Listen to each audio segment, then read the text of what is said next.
And now for section 6.3, multiplying and dividing fractions. So first of all, multiplying, if you had, for example, 5 times 2/3. Well, 5 times means that you actually are adding this 2/3 5 times in a row. So that would be, of course, 2/3 plus 2/3, another 2/3, and another 2/3. Then, when you're adding fractions, you need a common denominator. All of these are the same, so that means that the answer is going to be something thirds. And then add the numerators. So 2 and 2 is 4, this makes 6, this makes 8, this makes 10. Of course, that's the concept, that's the idea behind it. The faster way to do it is you can change 5 to be 5 over 1, because 5 divided by 1 still equals 5. And when you're multiplying fractions, then all you need to do is multiply on the top, that's going to be the 10, multiply on the bottom, and that's going to be the 3. And with fractions at the end, if you can reduce, you need to reduce. A 3 is not going to divide into 10 evenly, so this actually doesn't need to be reduced.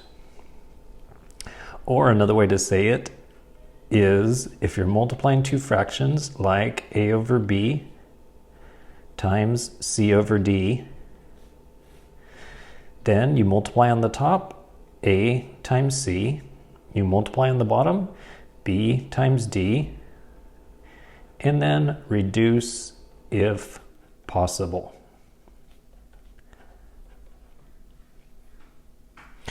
So for example number 1,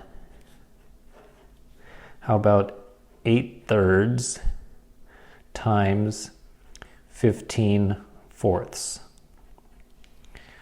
So you multiply on the top, 8 times 15, you multiply on the bottom, 3 times 4.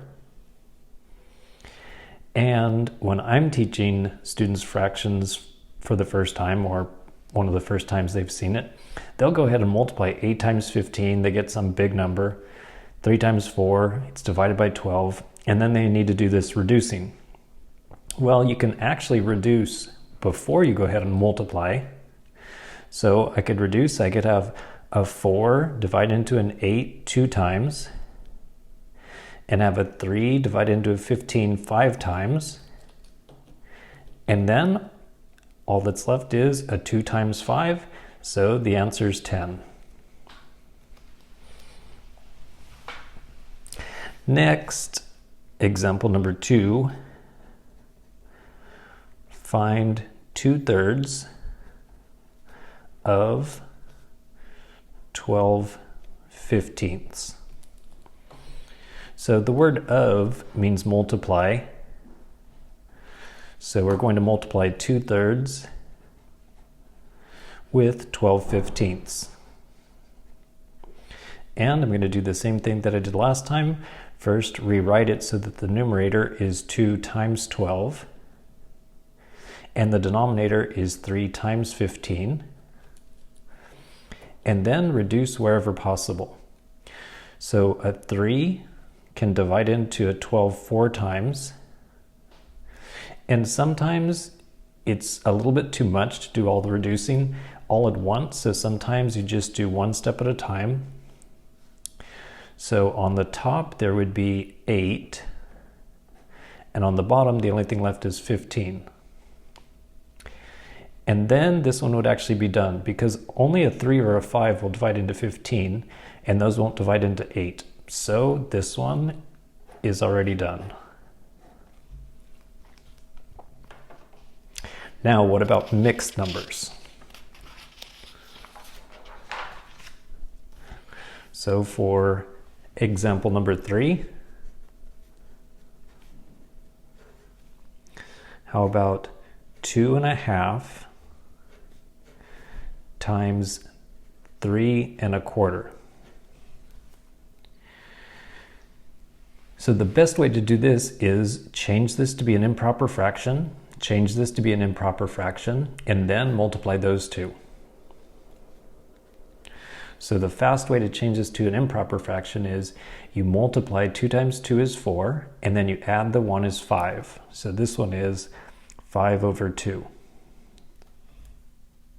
In here, multiply the 3 times 4 is 12, add 1 is 13, so this one is 13 over 4. So there would be 5 times 13 on the top and 2 times 4 on the bottom.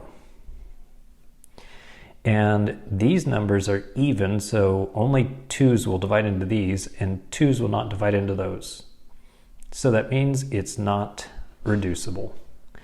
So the bottom, I know 2 times 4 is 8, but 13 times 5, this would be 15. And then with the tens place, it's going to be 5, with one more is 6, so it's going to be 65 over 8. Now the only thing is, when you're given mixed numbers, then your answer should be a mixed number. So then divide 8 into 65. Well, I know 8 times 8 is 64. So 8 times 8 is 64, which means that the remainder is 1. So that means that it divides in 8 times, and then the remainder goes on top, and whatever this denominator is, that's still on the bottom. So it's going to be 8 and 1/8.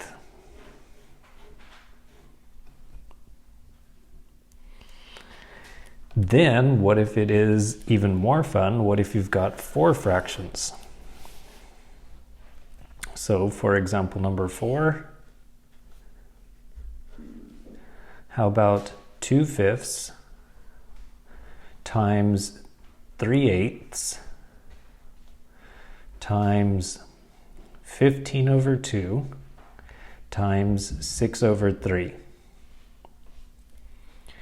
So before you even do the multiplication, you could go ahead and start reducing. So for example, a 3 will cancel a 3, and a 2 will cancel a 2. And 5 will divide into 15 3 times. And it's starting to get a little bit messy, so I'm just going to rewrite it the way that it is. So on the top, the only thing left is 3 times 6. And on the bottom, the only thing left is an 8. And then to reduce it, you could divide this by 2 and divide this by 2. So the 3 will stay there. And then 6 divided by 2 is a 3. 8 divided by 2 is a 4. And so finally, this would be 9 over 4.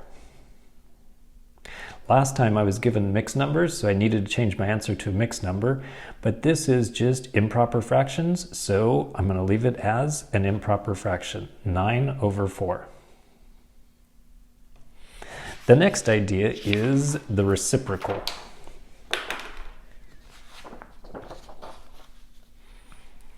And the definition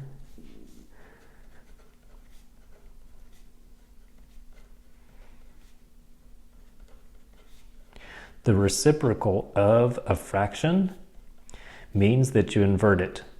Whatever was on the bottom goes to the top, and whatever's on the top goes to the bottom. And then look at this interesting fact. If you take a fraction and you multiply with its reciprocal, whoops, this was supposed to say A. Sorry about that. Then on the top, it's A times B. And on the bottom, you can switch the order. With multiplication, the order doesn't matter, so I'm going to put the A first. And then something, AB, divided by itself, AB is always equal to 1. So a fraction times its reciprocal will always equal 1. Now, before we go on to examples, 2 other facts. One is, if you have 0 divided by something, that will equal 0. Because it's saying you have 0 halves or 0 fourths or 0 fifths. Well, if you have 0 of them, that's 0. Except if it's the reciprocal, and then you're dividing by 0, this is undefined. In other words, it does not exist. Even the calculator knows that. So if I take 7 divided by 0, then it's going to say error. Error, division by 0.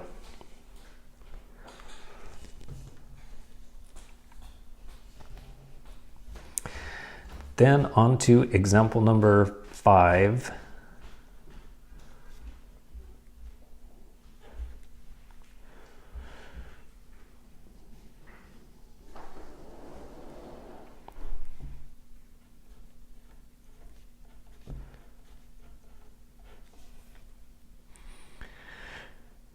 So with this problem, we could use the distributive property. So the 1/2 gets multiplied with the 1/8, and it also gets multiplied with the 1/16.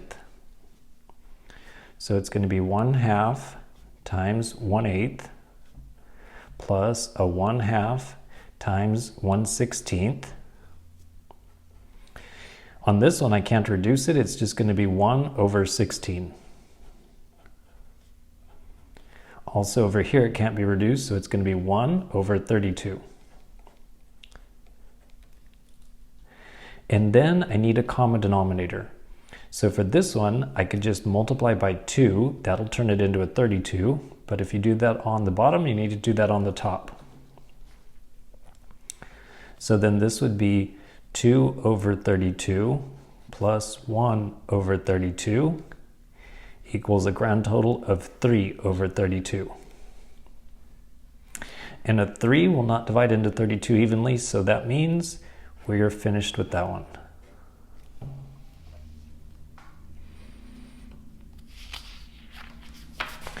Now back to the reciprocal part.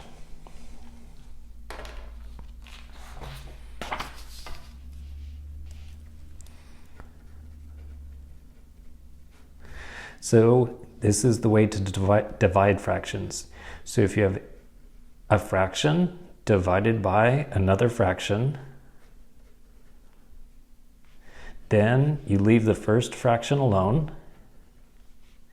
and then you multiply by the reciprocal of the second fraction.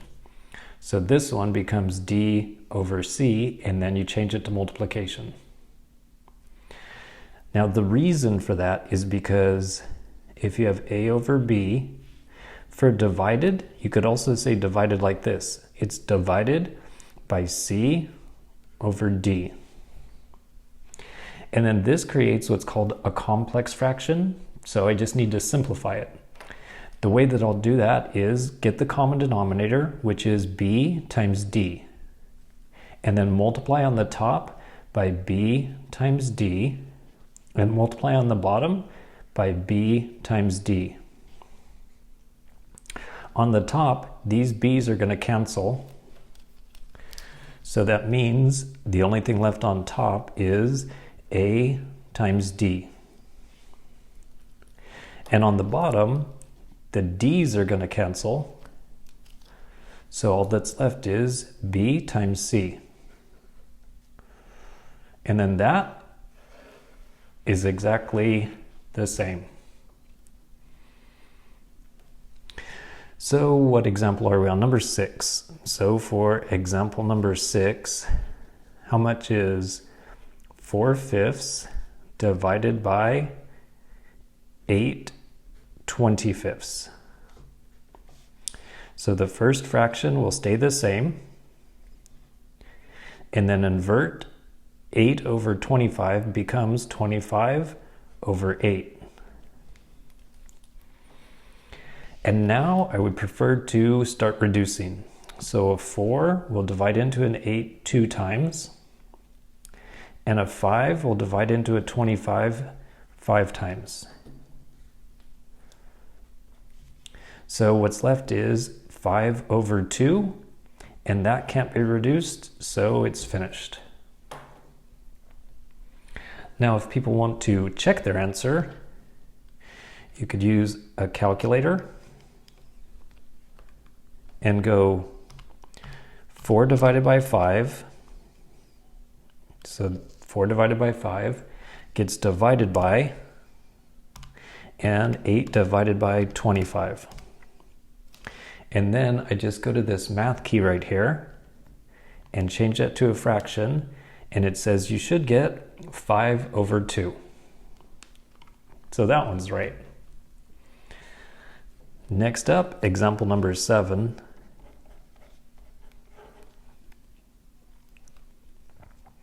How about 2/3 divided by 2/3? Well, just like 7 divided by 7 equals 1, 100 divided by 100 equals 1. If you divide something by itself, you should get a 1. But the official way you're supposed to do it is leave the first fraction, change it to multiplication, and then do the reciprocal. And like with all these others, I've been reducing first, but just for a change, I think I'm just going to multiply on top. 2 times 3 is 6. On the bottom, 3 times 2 is 6. And then, sure enough, 6 divided by 6 equals 1. So my prediction was correct. Then for something slightly different, how about example number 8? If it says 2 over 7 gets divided by a 4. Well, that doesn't even look like a fraction. But what you can do is make it into a fraction by saying it's going to be 4 divided by 1, because 4 divided by 1 is the same thing as 4. So leave the first fraction alone, change it to multiplication, and then do the reciprocal, which is going to be 1 over 4. And then I could reduce a 2 will divide into a 4 2 times. So that means the only thing left on top is a 1. And on the bottom, there's 7 times 2, 14. And I'm going to check that answer as well. So that one would be 2/7 gets divided by 4, and then go to math, change that to a fraction, and it says you should have gotten 1 over 14. So I got that one right.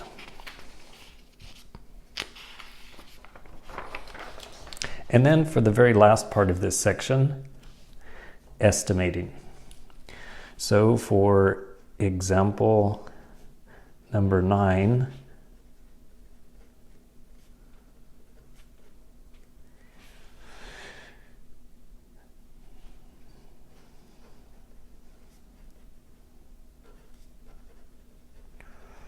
so estimate and try to do it in your head without writing anything down.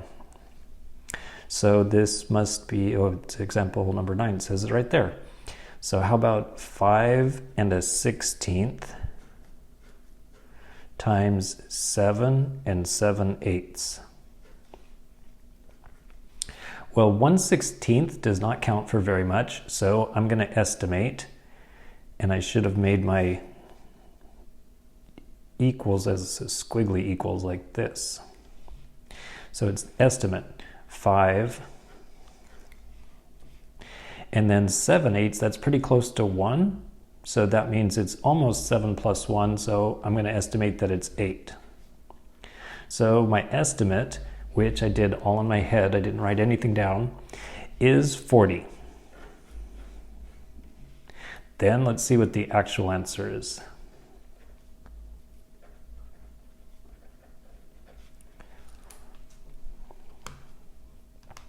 Now when you put 5 1/16, at least on this calculator, the best way to do it is just put 5 plus 1 divided by 16.